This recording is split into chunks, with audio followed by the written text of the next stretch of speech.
منسوخ کر دی جائے۔ تو ہمارے معاشرے میں ایک واقعہ بڑا عام ہے جو قوالی کے ذریعے بھی عام کیا گیا کہ ایک دفعہ کچھ صحابہ نے شکایت کی سیدنا بلال کی کہ وہ اذان صحیح نہیں دیتے، وہ شین کی بجائے سین پڑھ دیتے ہیں، اشہد ان محمد رسول اللہ، اشہد ان محمد رسول اللہ۔ تو نبی صلی اللہ علیہ وسلم نے صحابہ کرام علیہم رضوان کا ریکارڈ کرتے ہوئے، مطلب یہ جو روایت بیان کی جاتی ہے یہ ہے کوئی نہیں ہے، لیکن چونکہ بیان ہو رہی ہے قوالیوں میں بھی اور منقبتوں میں بھی، میں اس لیے بیان کر رہا ہوں۔ تو نبی صلی اللہ علیہ وسلم نے کہا کہ سیدنا بلال اذان نہیں دیں گے۔ انہوں نے اذان نہیں دی، اذان نہیں دی تو سورج ہی طلوع نہیں ہوا جو صبح کے وقت پو پھوٹتی ہے فجر کے لیے، کیونکہ وہ تہجد، یہ بڑے ہے سمجھدار ہیں، ان کو پتہ ہے کہ وہ پوچھے کہ فجر کی اذان تو ویسے ہی پو پھوٹنے کے بعد ہوتی ہے، تو وہ اذان چونکہ سیدنا بلال تو تہجد کی اذان دیا کرتے تھے، وہ پو پھوٹنے سے پہلے ہوتی تھی۔ لہٰذا یہ میں ٹیکنیکل پوائنٹ بتا دوں آپ کو، یہ نہ ہو آپ ہاتھ ڈال بیٹھے اور آگے سے وہ علمی طریقے پہ آپ کو خاموش کروا دیں۔ فجر کی اذان تو عبداللہ بن ام مکتوم دیا کرتے تھے، بخاری اور مسلم میں موجود ہے، کیونکہ وہ نابینا صحابی تھے، ان کو اگر کوئی بتاتا تھا کہ فجر کا جو وقت شروع ہو چکا ہے، صبح صادق جو صبح جو ہے وہ فجر کے وقت جو ہے وہ پو پھوٹتی ہے مشرق کی طرف سے، تب وہ اذان دیتے تھے۔ تو سیدنا بلال کی اذان بخاری مسلم میں آتا ہے کہ وہ لوگوں کو جگانے کے لیے ہوتی تھی تاکہ لوگ سحری کر لیں۔ تو سیدنا بلال نے اذان نہیں دی تو اس دن ختم سحری نہیں ہوا، یعنی صبح صادق ہی نہیں ہوئی، فجر کا وقت ہی نہیں شروع ہوا۔ بڑے لوگ پریشان ہوئے کہ یہ مسئلہ کیا ہوا ہے، تو پھر پتہ چلا کہ جی وہ فرشتہ آیا، اس نے نبی صلی اللہ علیہ وسلم کو خبر دی کہ چونکہ بلال کی اذان پہ آپ نے پابندی لگائی تھی، اس لیے جو ہے وہ سورج ہی جو ہے وہ طلوع نہیں ہوا، سورج جو ہے اس کی پو جو ہے نہیں پھوٹی، بلے اعوذ باللہ۔ اب یہ اس طرح کے من گھڑت واقعات پریزنٹ کر کے تو ہم بھی پھر سبحان اللہ اور الحمدللہ کہتے ہیں دیکھو جی سورج نہیں نکلا۔ بھائیو یہ سورج کا اس کے ساتھ کوئی تعلق نہیں ہے، ہم یہ مانتے ہیں اس بات کو کہ یہ پاسبل ہے کہ اگر پیغمبر دعا کریں تو سورج نہ نکلے یا سورج اپنی جگہ پر رک جائے۔ وہ روایت جو سیدنا علی کے بارے میں آتی ہے کہ ایک دن ان کی عصر کی نماز قضا ہو گئی تھی، نبی صلی اللہ علیہ وسلم ان کی گود میں سر رکھ کر سو رہے تھے، روایتیں تو ہیں لیکن اصول محدثین پر تمام روایتیں وہ ضعیف ہیں، البتہ صحیح حدیث صحیح بخاری کے اندر موجود ہے کہ یوشع ابن نون جو خلیفہ اول تھے سیدنا موسیٰ علیہ السلام کے، پہلے صحابی تھے سیدنا موسیٰ کے بعد میں اللہ تعالیٰ نے ان کو پیغمبر بھی بنا دیا، یوشع ابن نون، جن کی سرکردگی میں بنی اسرائیل نے جو ہے وہ فلسطین کو فتح کیا تھا سرائے سینا کے 40 سال گزارنے کے بعد۔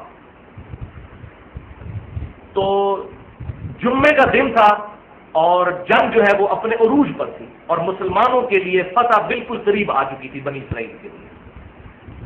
لیکن سورج غروب ہونے کا وقت قریب تھا۔ اب سورج جب غروب ہو جاتا تو ہفتے کا دن شروع ہو جاتا ہے، کیونکہ اسلامی کیلنڈر جو ہے وہ تو مغرب کے ساتھ شروع ہوتا ہے، اور ہفتے والے دن یہودیوں کے لیے، بنی اسرائیل کے لیے، اس وقت کے جو مسلمان تھے، یہودی اس وقت کے مسلمان تھے، اب چونکہ انہوں نے ہمارے امام کا انکار کیا ہے صلی اللہ علیہ وسلم، اس لیے وہ کافر ہوئے ہیں، ادروائز آج بھی اگر وہ آپ صلی اللہ علیہ وسلم کی تصدیق کر دیں تو ہمارے بھائی ہیں۔ تو اس وقت تو ظاہر ہے کہ وہ وقت کے پیغمبر کو ماننے والے تھے تو مسلمان تھے۔ تو یوشع ابن نون علیہ السلام چونکہ پیغمبر تھے، صحیح بخاری میں ملتا ہے انہوں نے اللہ کے حضور دعا کی کہ اے اللہ سورج کو روک دے تاکہ ہم آج کے دن فتح حاصل کر لیں، کیونکہ فتح بالکل قریب ہے۔ اگر سورج غروب ہو گیا پھر ایک دن کا گیپ آ گیا تو کافروں کو تیاری کرنے کا موقع مل جائے گا، ہفتے والے دن ہم تو قتال کر نہیں سکتے۔ تو اللہ تعالیٰ نے ان کی دعا قبول کی اور بخاری کے الفاظ ہیں کہ سورج کو روک دیا یہاں تک کہ مسلمانوں کو فتح ہوگی۔ تو اگر سیدنا یوشع ابن نون علیہ السلام کی دعا پر سورج رک سکتا ہے تو ہمارے پیغمبر صلی اللہ علیہ وسلم کی دعا پر بھی سورج رک سکتا ہے، کوئی پرابلم نہیں ہے۔ جو چیز صحیح سند سے ثابت ہوگی ہم مانیں گے۔ چاند 2 ٹکڑے ہوا، بخاری اور مسلم کی متفق علیہ حدیث ہے، ہم مانتے ہیں کہ آپ صلی اللہ علیہ وسلم کی مبارک انگلی کے اشارے سے آپ صلی اللہ علیہ وسلم نے دعا فرمائی تو چاند 2 ٹکڑے ہوا، یہ معجزہ آپ کا ظاہر ہوا، اور اس کا اشارہ ذکر سورۃ القمر کے اندر موجود ہے۔ تو لیکن بات صحیح سند سے ثابت ہونی چاہیے، تو سیدنا بلال کا یہ واقعہ صحیح سند سے ثابت ہی نہیں ہے۔ صحیح سند سے جو چیز ثابت ہے وہ بالکل اس کے الٹ ہے، اور وہ ہے صحیح مسلم میں، کوئی عام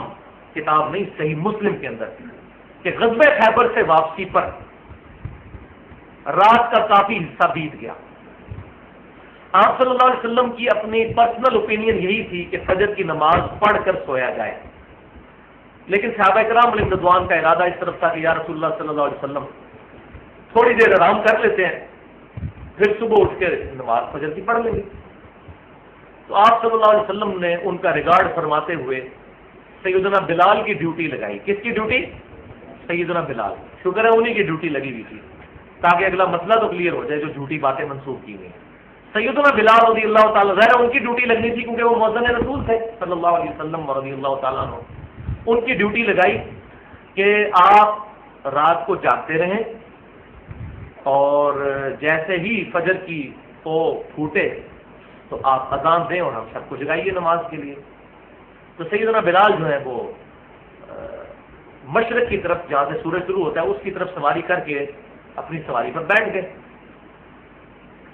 اب اللہ کا کرنا ایسا ہوا،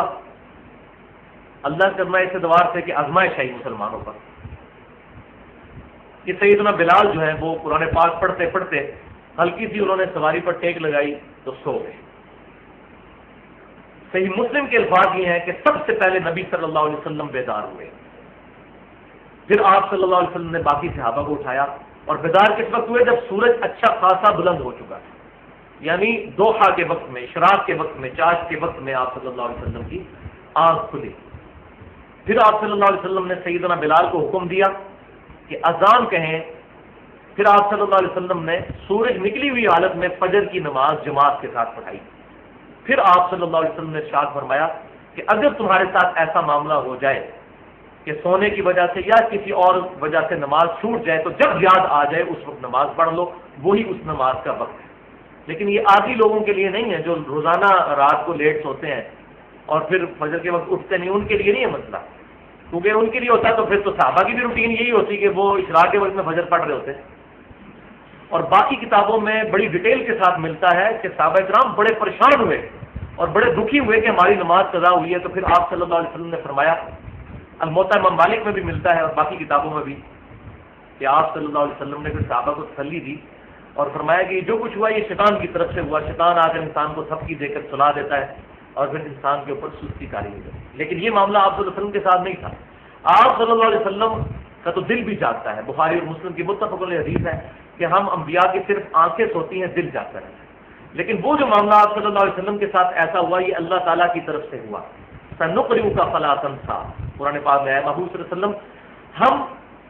آپ کو ایسا سکھائیں گے کہ آپ کبھی بھولیں گے نہیں، الا ما شاء اللہ، ہاں مگر جب اللہ چاہے گا تو پھر آپ بھی بھول جائیں گے۔ کیوں؟ تاکہ امت سیکھے۔ جیسے بخاری اور مسلم میں آتا ہے کہ ایک دفعہ آپ حالت جنابت میں مسجد میں آ گئے، غسل کرنا آپ کو یاد نہیں رہا، مسجد میں آئے پھر فوراً واپس گئے، اور صحابہ کرام کہتے ہیں کہ آپ صلی اللہ علیہ وسلم کے مبارک بالوں سے جو ہے وہ پانی کے قطرے ٹپک ہوئے۔ اس سے بعض لوگ نکالتے ہیں کہ شاید آپ ننگے سر تھے تو بالوں سے، آپ کی تو زلفیں تھی بھائی، زلفوں سے پانی یہاں سے ٹپکتا ہے، اس کے لیے ننگے سر ہونا ضروری نہیں ہے، سر پر پگڑی ہوتی تھی آپ صلی اللہ علیہ وسلم، تو آپ کی زلفوں سے پانی کے قطرے ٹپک رہے تھے۔ تو پھر آپ صلی اللہ علیہ وسلم نے فرمایا کہ مجھ پر غسل فرض تھا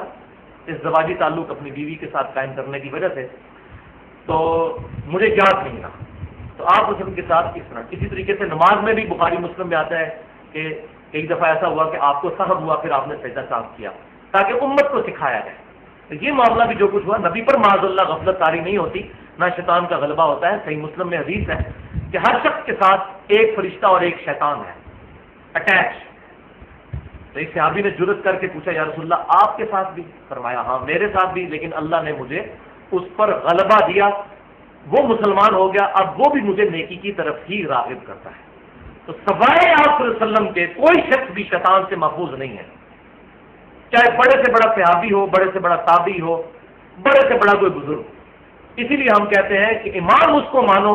ما ضل صاحبکم وما غوا، تمہارے نبی نہ کبھی بہکے ہیں نہ کبھی بے راہ چلے۔ جس سے غلطی ہو سکتی ہے اس کو اپنا امام نہ بناؤ، اس کو اپنا امام بناؤ جس سے غلطی ہو ہی نہیں سکتی، جس کی گارنٹی خود اللہ تعالیٰ نے سورہ النجم میں دے دی، پارہ نمبر 27 میں، ما ضل صاحبکم وما غوا، نہ تمہارے نبی کبھی بہکے ہیں اور نہ کبھی بے راہ چلے ہیں۔ الحمدللہ۔ تو اس واقعے سے بھی پتہ چلا کہ سیدنا بلال جن کی ڈیوٹی لگی ہوئی تھی، اس دن تو بڑا ان کی عزت بے عزتی کا معاملہ تھا کیونکہ ان کی ڈیوٹی لگی ہوئی تھی، تو اس دن تو سورج پھر نہیں پو پھوٹنی چاہیے تھی، وہ تو ایسا پو پھوٹی کہ اشراق کا وقت آ گیا. اور یہ واقعہ بھی صحیح. اب آپ کمپیئر کر لیں. اسی لیے تو بھائی ہم رونا روتے ہیں کہ بخاری اور مسلم یہ ٹچ سٹون ہے حدیث کی. اس پر امت کا اجماع ہے. حجت اللہ البالغہ میں شاہ ولی اللہ دہلوی رحمہ اللہ نے نقل کیا ہے کہ اس پر امت کا اجماع ہے کہ بخاری اور مسلم کی تمام متصل الاسناد مرفوع احادیث قطعی الصحت. تو بخاری اور مسلم کی احادیث بالکل کچھ اور بات کر رہی ہیں، اور باقی یہ قصہ کہانیاں کسی اور طرف ہماری رہنمائی کرتی ہیں، بلکہ رہنمائی کیا غلط عقائد اور نظریات کی طرف ہمیں پروپیگیٹ